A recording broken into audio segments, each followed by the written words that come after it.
Welcome back, everybody, to an all-new season of Pixelcraft Spotlight. So this season, we'd really like to shake things up, right, Brad? That's right, Isaac. So for starters, let's switch things up and begin the show with a musical guest. Introducing Crack Horror.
Oh, hey, I think they liked us, eh? Hang on a second. That's one familiar voice.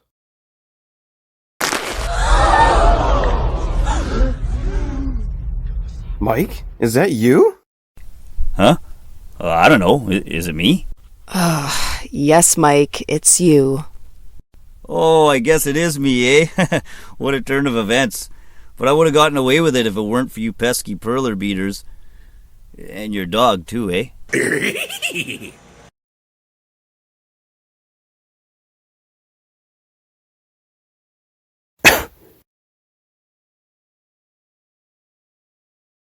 Well, what you waiting for, Halloween? Run the opening credits already, will ya? Okay.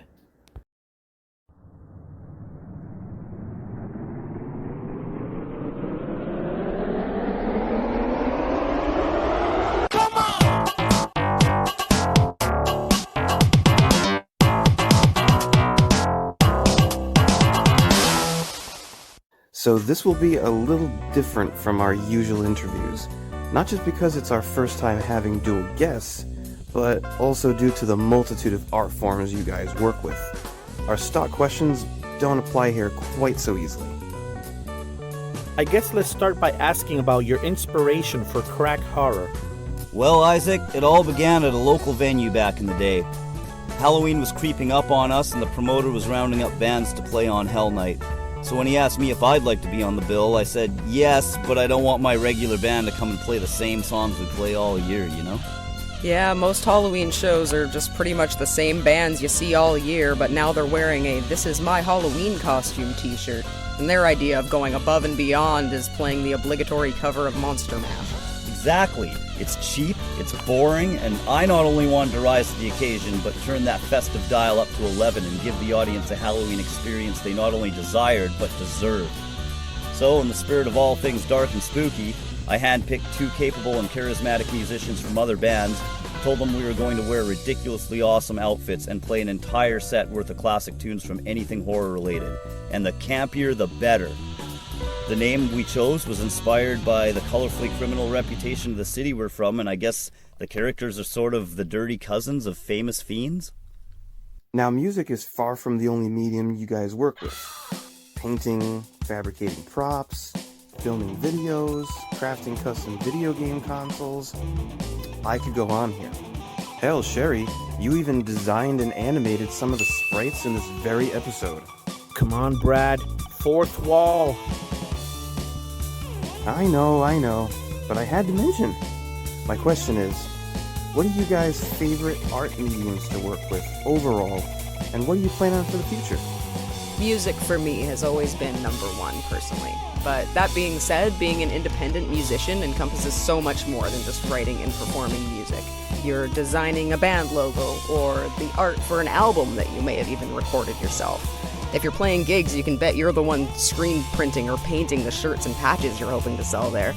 Everything gets so intertwined that it's hard to separate, to categorize. Hell, even my first dive into 8-bit animations are band-related. Yeah, you're right. Almost everything I make stems from those roots as well. Spray paint and stencil is an art form that was first introduced to me as a teenager from a local punk band called the Soldiers of Misfortune, who made their own band t-shirts. When I eventually started my own punk bands, I drew from that inspiration and did the same thing. The more I indulged in the DIY approach, I began finding myself in upward spirals, which led me to what I call ghettovation, which means creating works of art from whatever resources are available, and those resources are usually obtained from thrift stores and, well, sometimes dumpsters. Like, take the Super Nintendo Hot Rod, for instance. That thing was constructed from a console I found in the garbage, pieces of various RC cars, a CD jewel case for the windshield, and then some flea market spray paint to finish her off. So I'd say ghettovation is my favorite art medium. As far as any new mediums go, I've just started doing some research on entry-level game design programs. Of course, to tie it back into music, once again, I've always wanted to try my hand at composing soundtracks, whether it be to games or short films or something like that, so creating a game of my own just seems like the next step in making that happen. And as for myself, the silver lining of 2020 was all the extra time I was granted to dive headlong into the realm of video. I mean, I'm still pretty green at it, but there are a few examples we've uploaded to our YouTube channel, which is Whalley Exchange, if anybody's interested.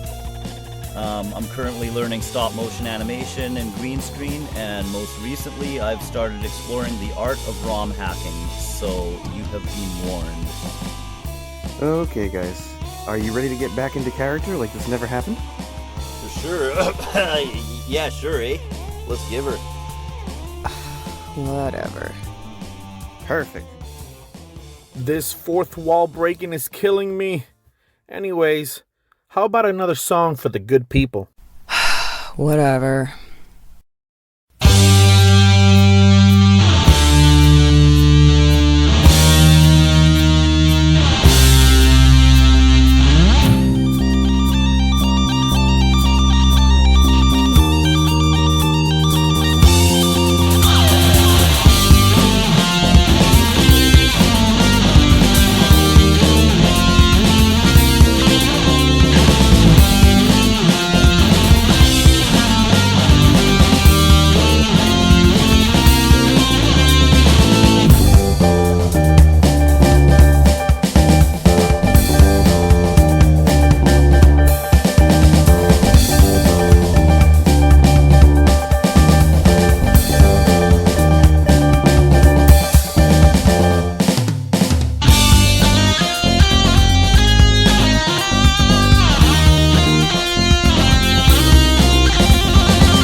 Thank you for joining, everybody.